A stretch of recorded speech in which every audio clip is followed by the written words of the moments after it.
to Dhaka. We'll find all your cousins. I'll tell them you love them, and I'll do what's right. We'll stand at the embassy. We're protesting everything, and I'll take your picture, and you'll sing my song. It goes, I don't want you anymore. I wish that you were here, and I don't want you anymore.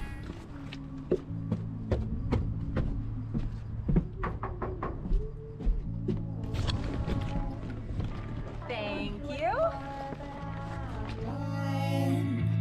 I wish that you were here.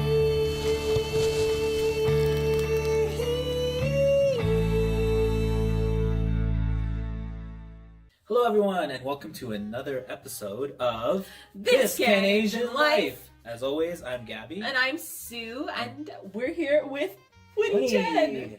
Chen. Thanks so much for being here with us.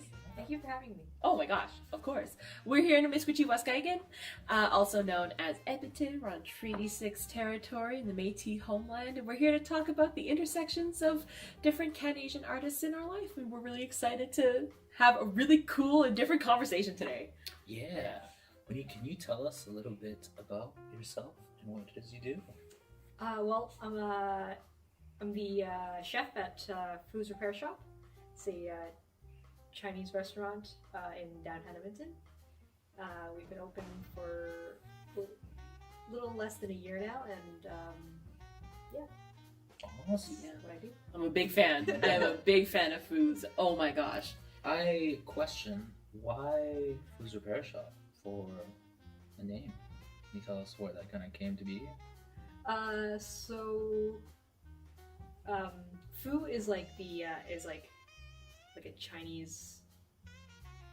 It's like Chinese word for like luck.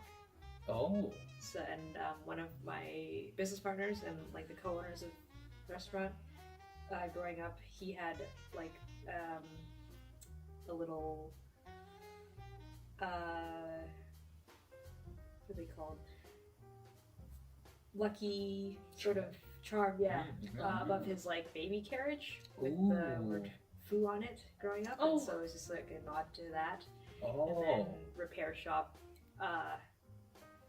It's a little bit of just like, like a fun thing, like a mystery speakeasy sort of vibe. But also just because we're here to fix you. Like Okay, so me literally asking a question for the soul and. Yeah. That's that kind of thing. No, I noticed that the slogan was it "We fix you up"?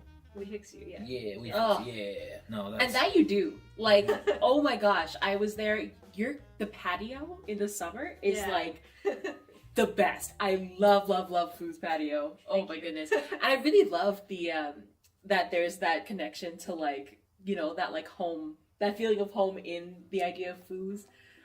That's so special. That's really special. we had some interns actually, because you had mentioned soul food. They did some research, and I want to see how good their research was. See if you can tell us why we picked these awesome snacks. Yes, we hear that these are your snacks of choice. Yeah. Okay. Oh, no, not that one. Yeah. Milton cuttlefish snack. Yes. Get in there. Feel free. So just a awesome note to our keen eye viewers. This is not the first person who has actually picked these. Can you tell us why you picked these? So in preparation for the show, Sean asked me what my hands down favorite snack is, and that's Nangshan shellfish Ooh. chips.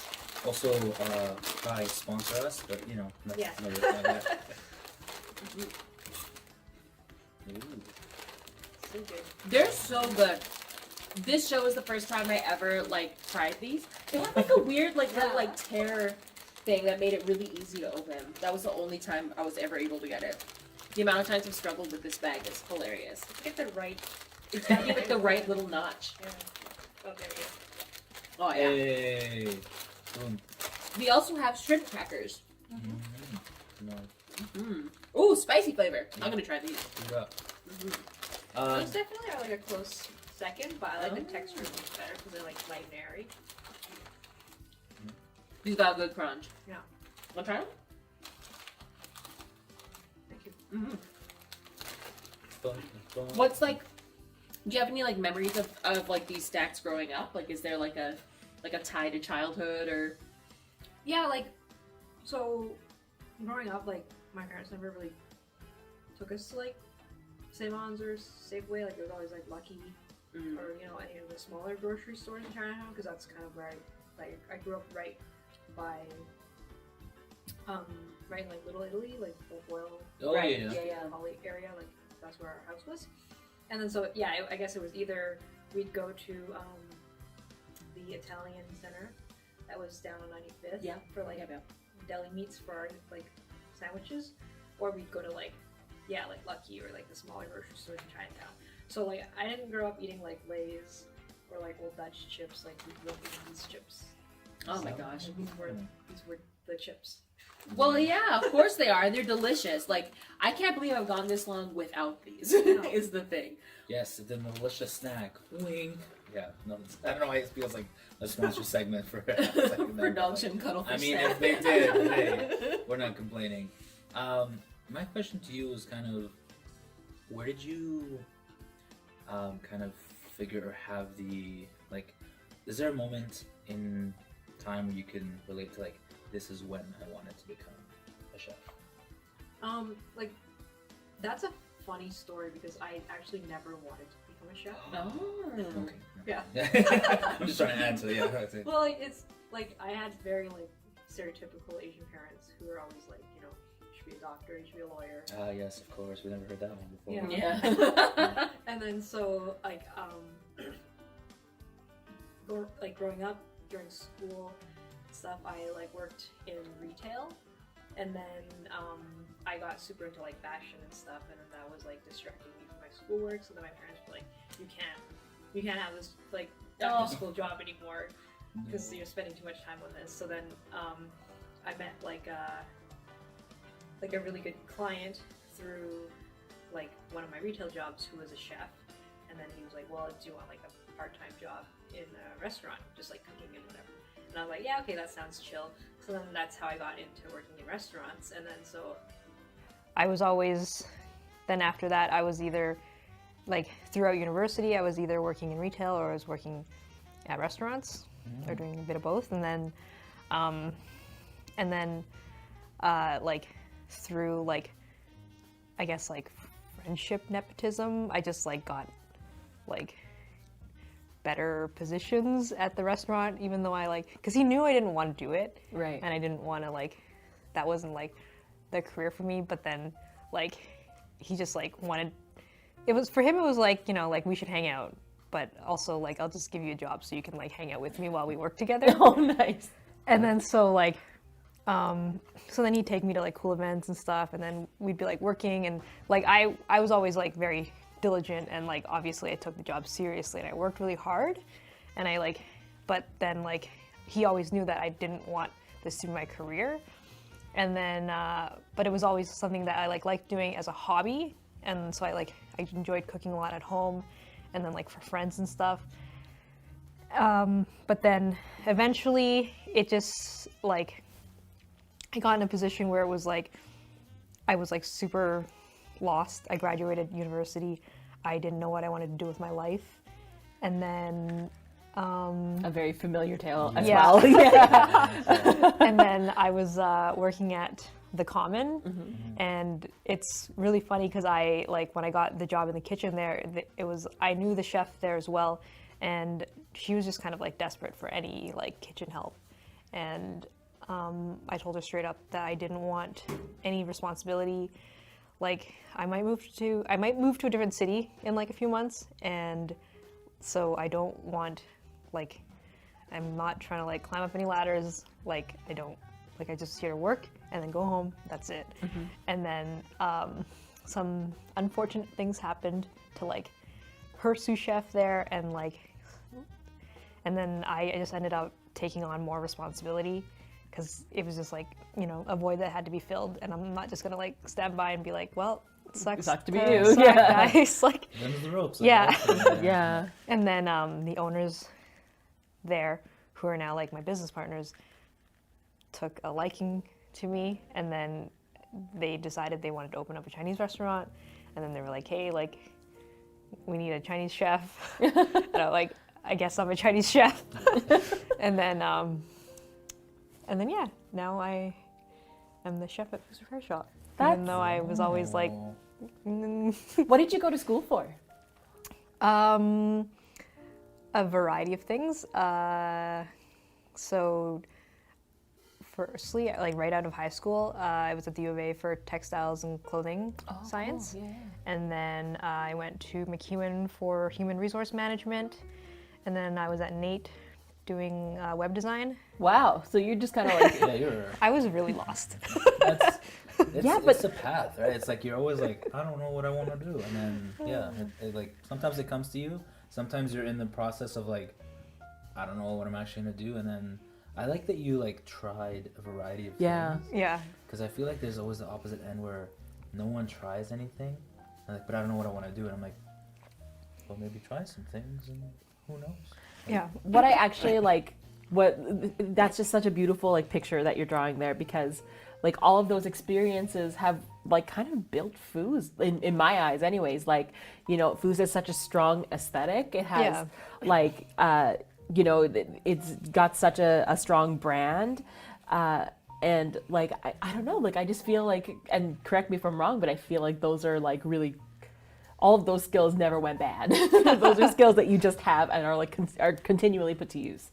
Yeah, no, they definitely like, they do come in handy. That's so cool. I definitely get it. I remember, because like I'm an actor in my like, you know, regular life as well as a producer, and I remember I was trying to figure out like, am I gonna like be an actor? Like, what do I do?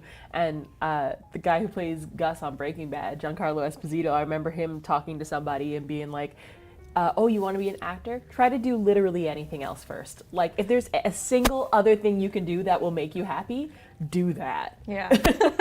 And I was like, okay, I guess that's the thing. And I tried everything. I tried as much as I could, and yeah, nothing else fit for me. So I know that feeling of, you know, searching for your thing. Yeah. Tell us about like developing the menu. Like, how were you able to like, I don't want to like put words in your mouth in terms of like how I'm gonna phrase this, because I have very limited experience in terms of, you know, talking about food. But like, I think that it's cool that there's like this balance of like dim sum type items and stuff that that's kind of like fusiony almost. So yeah, tell me about the menu. Tell me about building that. It was like sort of the other owners approached me on what they wanted as like an idea, and then which was like sort of like a late night Chinese food takeout, like dim sum sort of vibe that they were going for. And then we went on like a little like food research trip together to like Vancouver, and that was fun. We just went to a whole bunch of different restaurants and just like The dream. ate. Yeah. It's research. Yeah, exactly. And then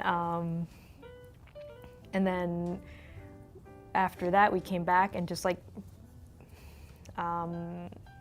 with that sort of theme in mind, I like the first iteration of the menu was like me and the other chef working together, just because I had zero experience in like menu development and all that stuff. And then it was nice because she like really, like, my idea of Chinese food was at the time very rigid, and it was just like, well, this is what I think it's supposed to be. And so I had a really hard time like breaking out of that mindset and like letting sort of someone else like almost like sully with the sanctity of what, you know, dim sum is supposed to look like and should be. But having her sort of like, you know, push me to like think more creatively and like have her tell me that it's okay that it's not traditional, really like helped push like all the next iterations of the menu become what it is now. So it was really like handy. And then and then like it was a lot of fun because like now what the menus become is very much like it takes like the format of like Chinese food, but everything behind it is very much like it's very much like me, like all of my experiences, like all the food I ate growing up, all of like the experiences I've had personally, like working in different restaurants and eating at all the different places, and like it's like a lot of the restaurants that I worked at were more or less like fine dining, and so like when I plate the food, I try to like give that sort of spin to it, which you don't normally see with like Chinese food or dim sum here. So like aesthetic really plays like a big part in like the way the food looks at foods. And then like I had a brief stint where I went vegan for a while. So like I don't know, there's like a handful of dishes that on the menu that are typically like very meat heavy, that are all like vegan. And it's just like my play on how, like, it's just my play on the menu, which has been a lot of fun. And then the other thing too that I really try to emphasize is like, I like where it took me a long time to get out of that mindset. Like, I don't want the food at Foods to be like your typical like Chinese restaurant food or like dim sum food, because I very much don't want to like take away the like customers like who would normally want to go to like, you know, like Dynasty or whatever. Like I want you to keep going to those restaurants like with your grandparents and your parents, of right? course. Like and I want those to be like still the places there you can get that traditional Chinese food and like those vibes and like those memories. And so like, and I want you to go to Foods if you're looking for something different. I love that, and there's such a like level of like respect behind that food, and I think that's really exciting and like pretty reminiscent of like, at least for me, like that CanAsian intersection of like, you know, like and I'm gonna speak from the eye, like my parents taught me to like think that way, to be like, you know, like find your lane and be happy in that lane and be the best at it. Yeah. So yeah, I love that. I wanted to circle back to something you were saying about like drawing on dishes that you loved growing up. I was reading in the article in Taproot Edmonton about how one of your like favorite dishes is Mr. Chen's beef noodle bowl. Is that what it was? Yeah. And that's your dad's recipe, right? Yeah. Tell me about that. Yeah. So that's like I like to sometimes joke that that's the soup recipe that like got me the restaurant, because like sort of when I was more or less like convincing the my other business partners that like I was capable of like producing like the quality, like high level quality of food that they're looking for to like in a chef to like run the restaurant. Like it was just like, you know, like a cold winter day like today, and I made the soup like using my dad's recipe, and then I just like packed it up individually and I brought it all to like the 3 other business partners' houses, and then like they all ate it and they were like, this is amazing. And they had the Ratatouille moment. They're like, yeah. Mom, they're like, yes, print this. Send it. Yeah. This one's for you, Mr. Chen. Right. Yeah. Oh, that's so cool. And what a beautiful like full circle moment. I was gonna say then, is there a particular item on the menu that's very near and dear or your favorite? It changes a lot.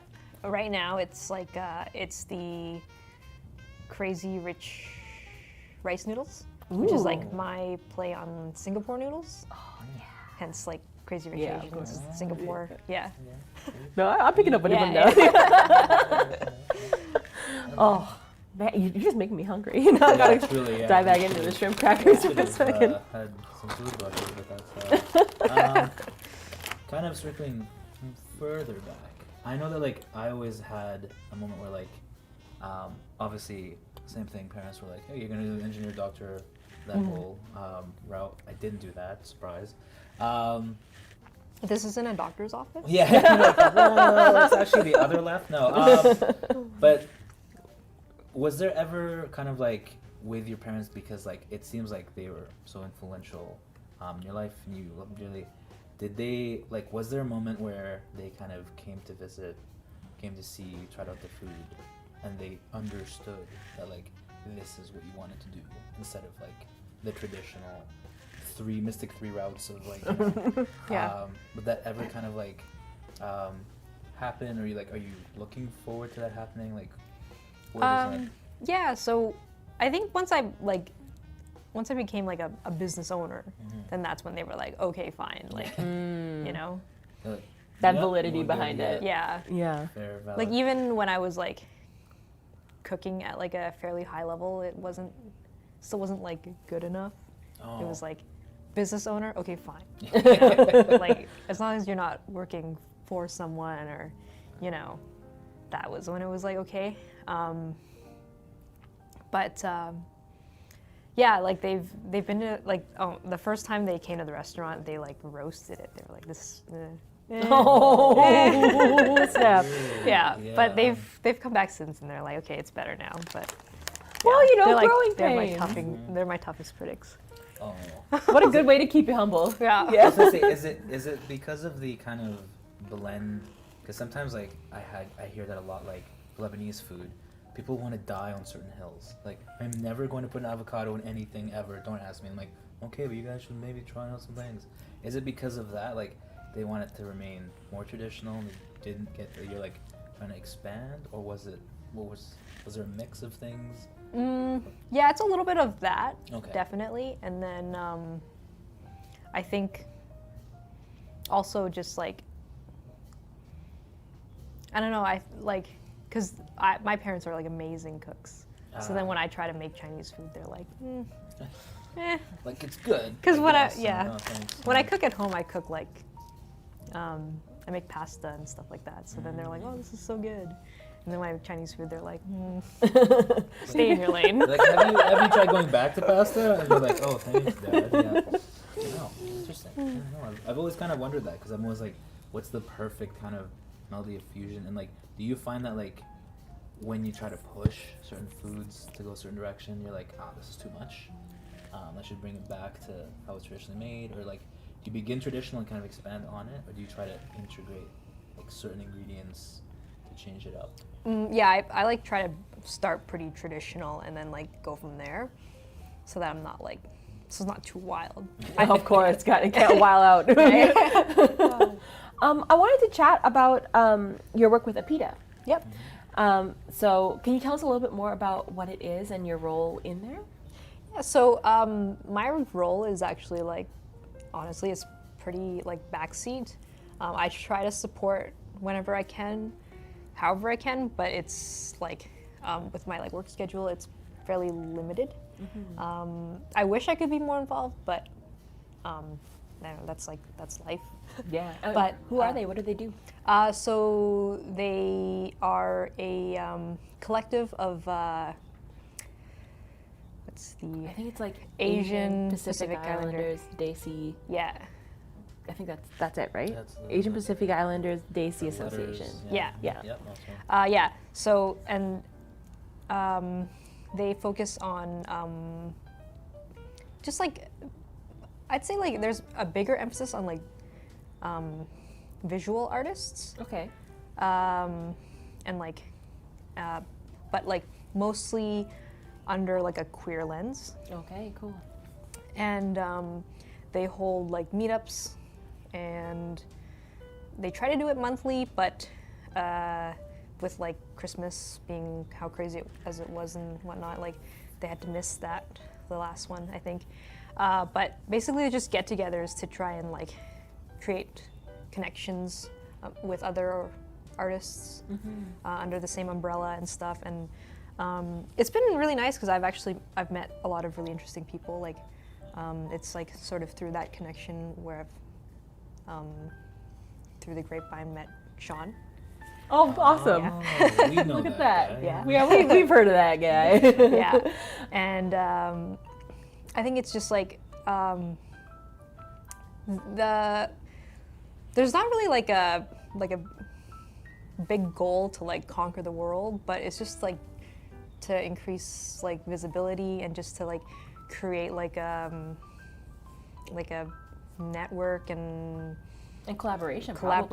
yeah, and just like for people to like see where we can all help each other out, and then just to like make new friends and just like let other people know under the same umbrella that there's lots of us and that we're capable of like creating big things and getting together, and you know. That's so exciting. It makes a world of difference to like find that group of people who share your intersections, who understand your experience. So I wanted to kind of touch on the idea that it's like primarily like a queer organization that has like that, you know, centers a lot of queer artists.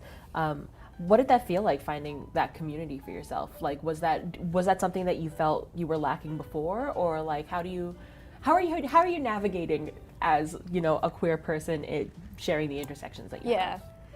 So actually, like under like the queer lens, I wouldn't say I really ever had a problem finding other queer peers, but it was mostly like the queer Asian lens that like that was like never really that I didn't really like I guess have like a big because you know, I've got like an Asian subgroup of friends, and then I've got queer friends, but they're like, you know, mostly the Venn diagram. Yeah, the Venn diagram was not there. Yeah, exactly. So before Apita, it was not. Yeah. Exactly. I love that. That's like the instant visual. Like, but in my head, I was like, the two circles. I'm like, that doesn't make any sense. And then you're like, I'm like, that's the one. That's the one. I wanted to kind of, because you briefly touched on it. You said there's no plan to kind of conquer the world. Is there a plan for Foos to kind of conquer the world, expand, and possibly open another location? We do have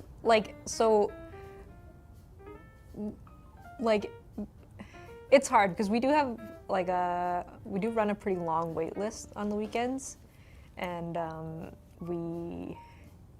it's a really small space, so we are looking to expand. You heard it here first, folks. That's right. No, so like actually, I felt it. Yeah, I felt it. So I was like, wait a minute. I better ask. Yeah. But like, yeah, no, because I'd heard from Sue that place is great. Waitlists are like to the roof. Obviously, you're doing things fantastically. So I was like, well, surely with enough of that, the logical thing will be like, let's expand. Let's further like open up a second, or like, you know, even or find a bigger space. Yes, even. exactly. Yeah. Do you think that that's something that's going to happen soon? Yeah. Okay. We're looking into a bigger space. Yes, get me off the wait list. Right. Oh, I love that. Yeah. And so, like when you're thinking about like, you know, your journey to like getting to this point, what are some? Okay, I'm going to rephrase the way I'm going to ask this question. What does the ideal world for someone who took a similar trajectory to their career as you look like if they were going to do it after you? So like, what are some barriers that you wish weren't in the way, or what are some opportunities that helped you get to where you are that were like instrumental in like finding your place at Foos?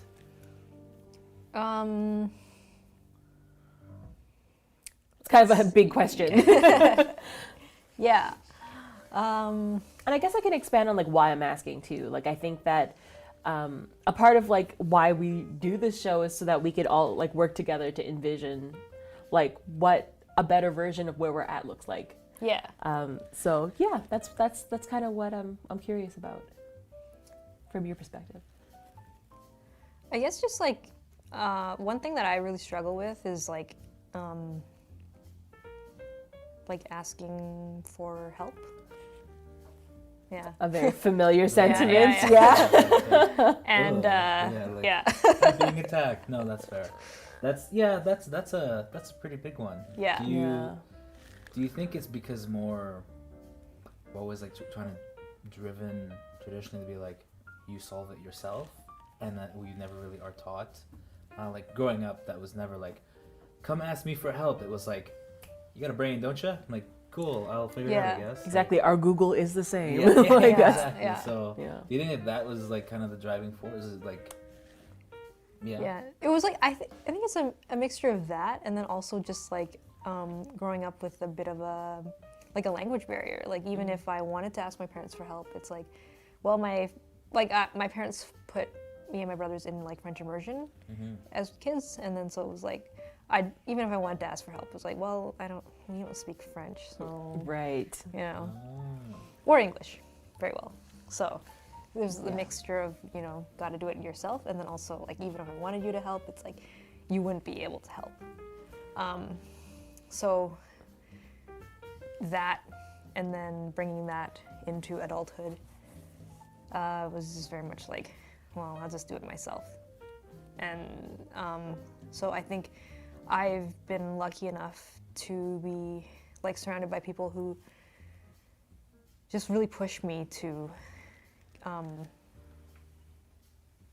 put myself in positions where like I can like get the help that I need when I feel that I need it, or even just like surround myself with like really good quality friends who can like read me well enough that like when it seems as though I'm struggling with something, They just know to help. yeah. Yeah. That makes a big difference to like surround yourself with people who kind of speak your language without actually Yeah, speaking. no, absolutely. Yeah. yeah, because a lot of times you never want to say anything, and they're like, Yeah. are you sure? And Yeah. you're like, all right, fine. You Yeah. get me. You know?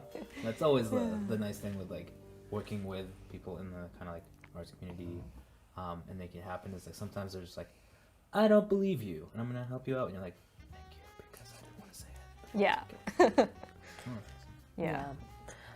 That makes such a huge difference to like, the process of actually making sustainable work too. Yeah, like I think that's like a big shift in the mindset of like CanAsian artists. Yeah. Is like how do I look past the idea of like attaching my self-worth to the thing that I do well enough Yes. to be able to ask for help to be able to do it. Yeah. So I think that's a really valuable conversation. Yeah.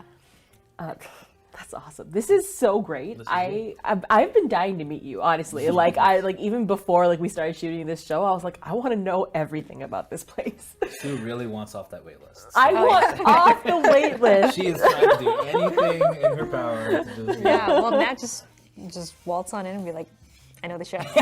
Get me that table. Don't give me all that you want power. to do, really, I'm yeah. telling you right now, you give me that power, I You're will like- abuse bring a it. posse of 10 and be like, I'm the chef. Like, no, please, yeah. Somebody get Winnie on the horn. This is awesome. So, while getting off a waitlist is fantastic, and getting help and calling a friend is great, you won't be able to do that for our upcoming segment of How CanAsian are you? We're gonna do a game show. That's Okay. right. The goal is beat Gabby at all costs. No, it's Okay. not. The goal is have fun. Question 1. This show, running in the 70s and 80s, featured Vancouver-based chef Stephen Yan, who wears the best aprons with puns like walk the hell, walkie night in Canada. I have no idea. This was used in like an ad on Food's Instagram, so I Hey. should know this.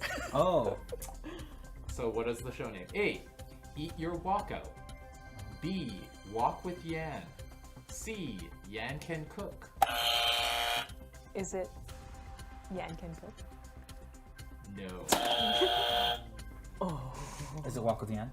I think it's B. Yeah, it is. Yes. It's Walk with Yan. B. Yes. Were you first? No, I think we were exactly the same. Oh, okay, all right. I was Simmer first. down. He's lying. I was a little masculine toxicity. Oh wow! This is a lot Yeah. being thrown here. Don't take my space, Alright, guys. B. Walk with Yan was picked up by CBC in 1980 and is often confused with another 80s U.S. produced show, Yan Can Cook, featuring see? Chef Martin Yan. He's tricky like Oh. that. See? Yeah, he's tricksy. Question 2.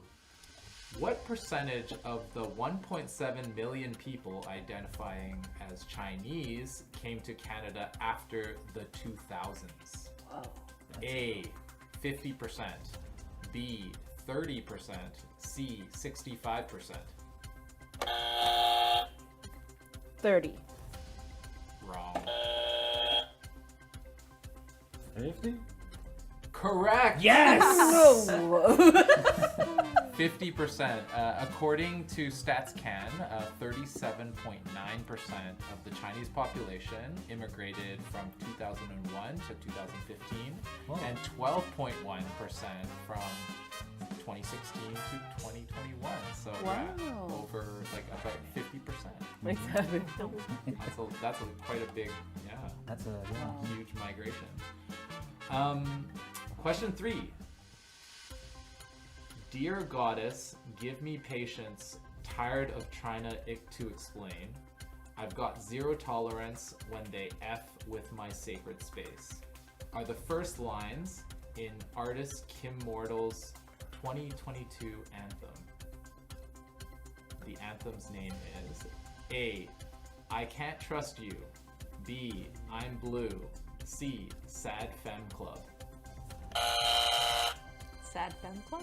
Correct! Yeah, on the Hey, board. yeah, I was like, That's right.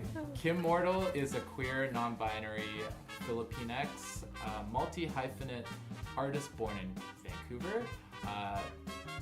Very multi-talented artist. They strive to build worlds that make queer and diasporic weird kids feel like they belong. Oh, okay, that's the thing though. It's like, that is such a cool intersection to share. That's such a cool artist, and how did we not know? That's right. Well, now we know. Now we know. You heard it here, not first. Hopefully not first, Yeah, folks. Question 4. This poet, radio host, photographer, and activist founded the Asian Canadian Writers Workshop in 1996 to create space for writers to flourish and challenge the dominant voices in the Canadian literary scene.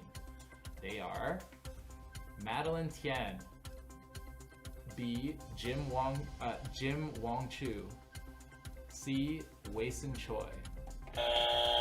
Jim Wong Chu. Correct! Oh! I am just shooting! Yes! Boom, boom, boom. Jim Wong Chu, yes. The Asian Canadian Writers Workshop started the magazine Rice Paper, which continues today in digital format. Wong Chu was passionate about art and community building, and also mentoring artists such as Madeline Tian and Wei-Sin Choi. That's so cool. Oh. I had no idea. All right, last question. Winnie, it's on you. You gotta take this one to tie it up. Premi Mohammed is an Indo-Caribbean scientist and speculative fiction author of the award-winning Beneath the Rising novel series. Premi loves her home in A, Edmonton, B, Mississauga, C, Halifax. I think it was Mississauga. Wrong. No, Winnie was Sorry? Halifax? wrong. No! What? Edmonton. I was gonna say, come on, the show takes Okay, place Winnie. here. Yeah.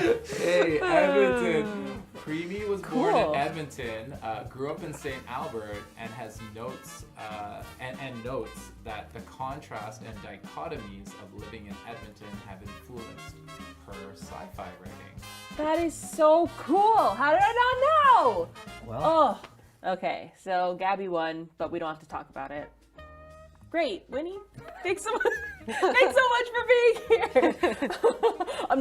I'm just kidding. Congratulations. oh, thank you. Good. Congratulations. I believe, if the record shows, that makes 2 wins for Gabby this season, making me No, champion. settle down. Oh, okay, well, that's fine. All No.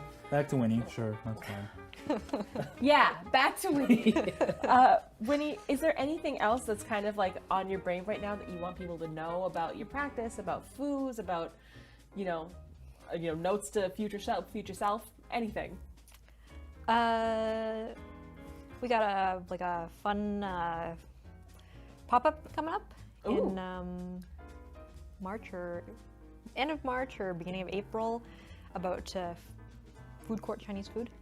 Oh, cool. That'll be a fun one. Everyone's got like a good like food court Chinese food memory. Yeah. Oh, delicious. If people want to find you on social media, on the internet somewhere, where can they do that? Yeah, so I have like a professional Instagram account, but it's like basically empty at Alberta Boeuf. Okay. It's Boeuf, B-O-E-U-F. Yeah.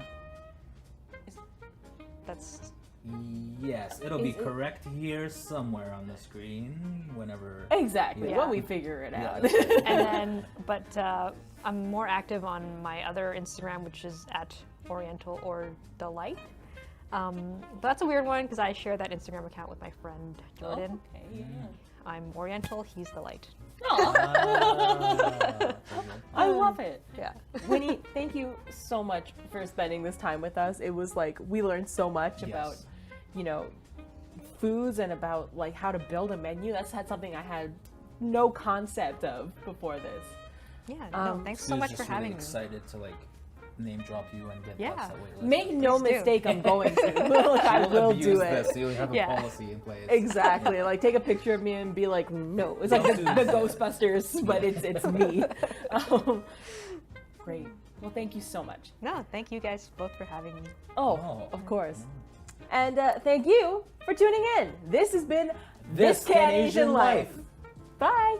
As someone that is from the Chinese diaspora, like you're constantly learning and reframing what that identifier even means, right? And so to have someone like Winnie with such different experiences than me, able to talk and share, and for me to like understand and connect, but also like see new kind of ways of thinking is just such a it's such a valuable lesson. Super appreciate everything that was shared and kind of the vulnerability around all the storytelling. So yeah, we're doing the work. I love chatting to Winnie. I love foods. And it was really exciting to kind of hear about her intersections and how, her like life has played into creating the food. It was really cool. I loved winning the game. Settle down, okay? But, Don't let it get to your head. It's His right head. It's a miracle any of us can fit in this room with the size of Gabby's head right now. there. Okay, all right. It's a guys, miracle. That's enough. Winnie's actually taking on a pretty interesting challenge because Chinese food in general, especially here in North America, has a very specific image of being like cheap, and it's only good if you see a kid doing homework on the end of the table, and that's how you know it's good.